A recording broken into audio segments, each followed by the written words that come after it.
Hi everyone, welcome to the channel Easy Life Science. Subscribe and stay tuned.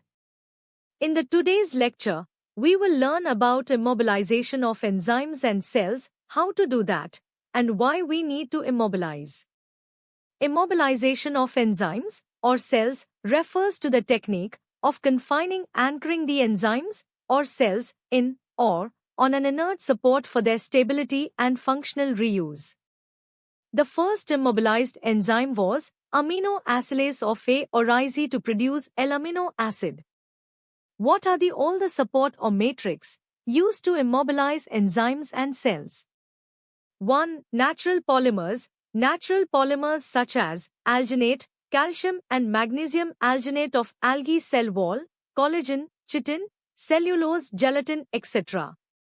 2. Synthetic polymers. Diethyl amino ethyl cellulose, DEAE, polyvinyl chloride, PVC, etc. 3. Inorganic materials such as ceramics and zeolite. All these materials acts as inert support for enzymes and cells. And how the immobilization will be achieved with the help of these support we'll learn later. How these immobilization for various purposes can be done. What are all the ways to produce immobilized enzymes and cells? Immobilization of enzymes and cells can be achieved mainly by 5 ways, and those are all as follows. 1. Adsorption. 2. Entrapment. 3. Covalent bonding.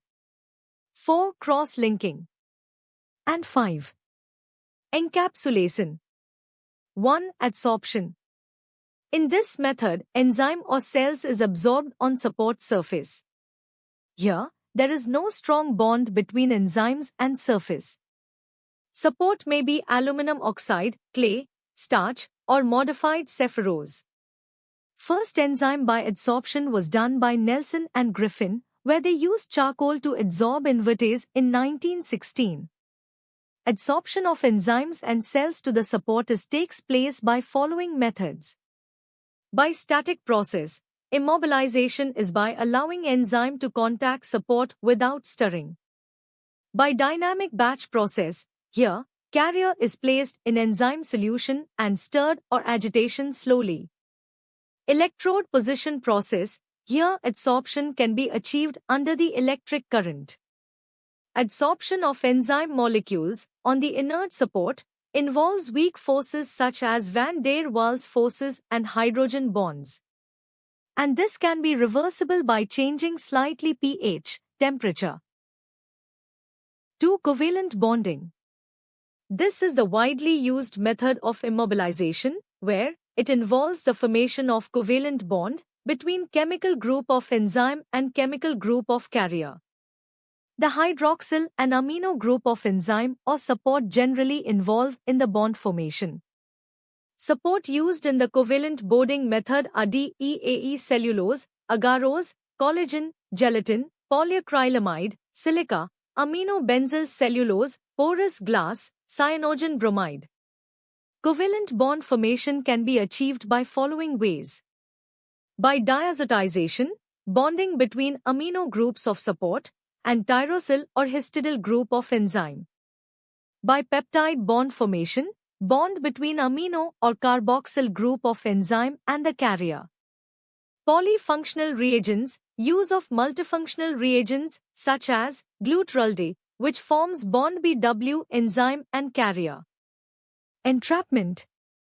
Here, enzyme is physically entrapped within the porus of carrier. This stabilization is done by covalent or non-covalent bond.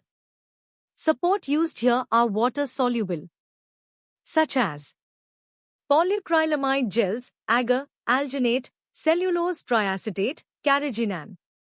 Methods used for entrapment are inclusion in gels, enzymes were trapped inside the gel.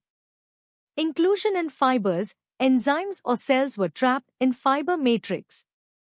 Inclusion in microcapsule, here, enzymes or cells were trapped in microcapsules.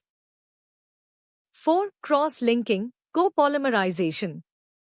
This method of immobilization involves the cross-linking between the enzymes through covalent bond, in the presence of polyfunctional reagents. Commonly used reagents for this purpose are glutharaldehyde and diazonium salt.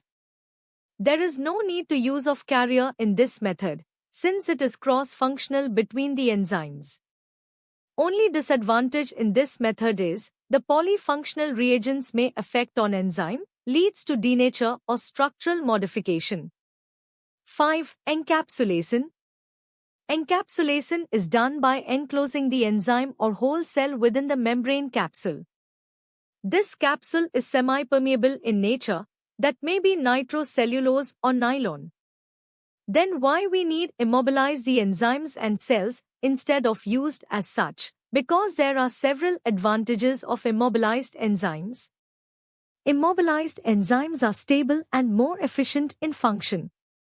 These can be reused again and again. Products produced by using immobilized enzymes or cells are enzyme-free since they can be separated easily. At a time, multiple enzymes can be used, ideal for multi-enzyme reaction systems. Control of enzymatic function is easy. Immobilization is suitable for industrial and medical use. Since immobilized enzymes can be reused, minimizes the effluent disposal problems. Immobilization of whole cells. Carriers and process used in immobilization of whole cells is similar to that of enzyme immobilization as discussed earlier. Advantages of cell immobilization are similar to enzymes. Multiple enzyme can be introduced in single step. Since her whole cells are using, extraction and purification of enzyme is not required. Since enzymes are present in the cells, enzymes are stable for longer time. These charts summarize widely used immobilized cells with their function.